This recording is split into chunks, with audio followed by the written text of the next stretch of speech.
Welcome back, listeners, to another chapter of our dungeon adventures.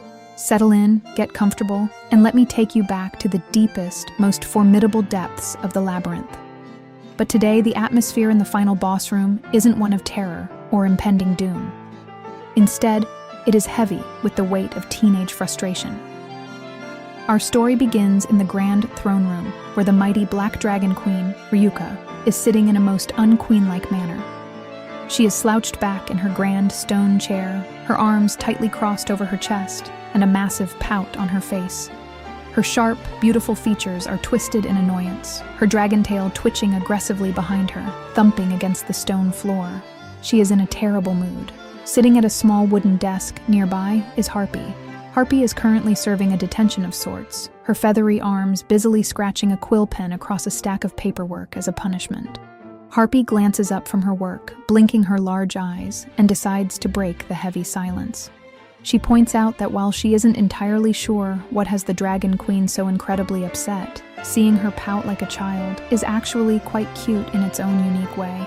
Ryuuka just glares at her, huffing out a breath and declaring that talking to Harpy is completely pointless. But, as we all know, Ryuuka can never really keep her feelings bottled up for long. The Dragon Queen leans forward, her cheeks flushing a light shade of pink. She finally admits what is bothering her. She brings up an incident from the other day. It was a classic, clumsy accident. She had tripped, lost her balance, and fallen squarely on top of her childhood friend, the human adventurer named Van. Harpy's eyes light up immediately. She remembers it perfectly. A sly grin spreads across her face as she recalls the marvelous scenery of the two of them tangled together on the floor. She teases Ryuuka, pointing out that it was quite unfortunate. If the Dragon Queen had just slipped a tiny bit more, their lips would have completely locked. Ryuuka's embarrassment quickly turns to sheer draconic rage. She glares daggers at the bird girl, fully aware that Harpy and the other dungeon monsters had been snooping on them. Ryuuka radiates a terrifying, fiery aura, threatening to heavily punish all four of the idiot monsters later. Harpy immediately breaks into a nervous sweat, desperately trying to backtrack, stammering that she has absolutely no idea what Ryuuka is talking about. But the anger fades, replaced again by that deep, nagging frustration. Ryuuka explains that it wasn't the fall itself that upset her. It was Van's reaction, or rather, his complete and total lack of one. Harpy nods, summarizing the situation. Ryuuka is upset because even though a highly suggestive and intimate accident happened, Van remained completely unfazed. Ryuuka violently agrees, though she yells at Harpy for phrasing it like that. The guards standing outside the room shiver as they feel a sudden, terrifying chill in the air from the Queen's outburst. Ryuuka tries to explain herself. She says it's not like she wanted him to feel anything romantic. It's just that a situation like that should make absolutely anyone conscious of the other person. The fact that he showed zero reaction, zero panic, zero fluster, that in and of itself is deeply upsetting to her. She throws her hands up, exasperated. She just wants him to have some sort of reaction, like a normal guy. Harpy taps her chin, analyzing the situation like a seasoned romance strategist. She concludes that Van is definitely way too much of a blockhead for a pubescent boy. The problem, she deduces, is that Van has become a little too used to being around the Black Dragon Queen. Even if they are childhood friends, having zero tension isn't a good thing.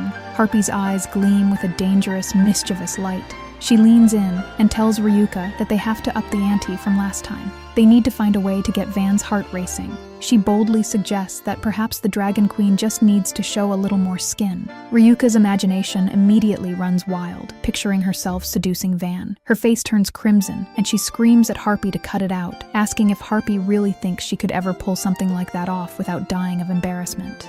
Realizing she pushed too far, Harpy watches as Ryuuka literally breathes a small puff of fire in frustration, yelling that doing something like that would make it look like she actually has feelings for Van.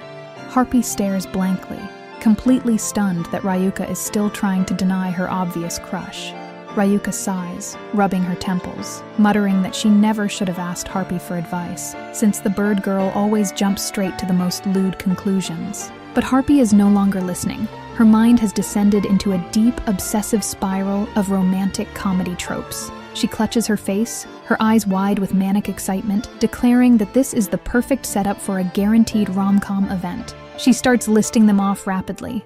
There's the body swap event, where they trade places and have no choice but to get married. There's the sensitivity potion event, where one of them accidentally drinks a magic brew and awakens their deepest desires. There's even the nuisance event, where a female friend treats the boy poorly just to hide her affection. Harpy is convinced that this gap in their relationship can be slammed shut by one juicy, dramatic event. She vows to give them her full support, promising to hold a board meeting with the other monsters later to plan the ultimate romantic scenario. She gets so caught up in her own twisted matchmaking delusions that she imagines Van discovering her plans. In her daydream, an angry Van draws his sword, demanding to know why she is trying to literally strip Ryuuka.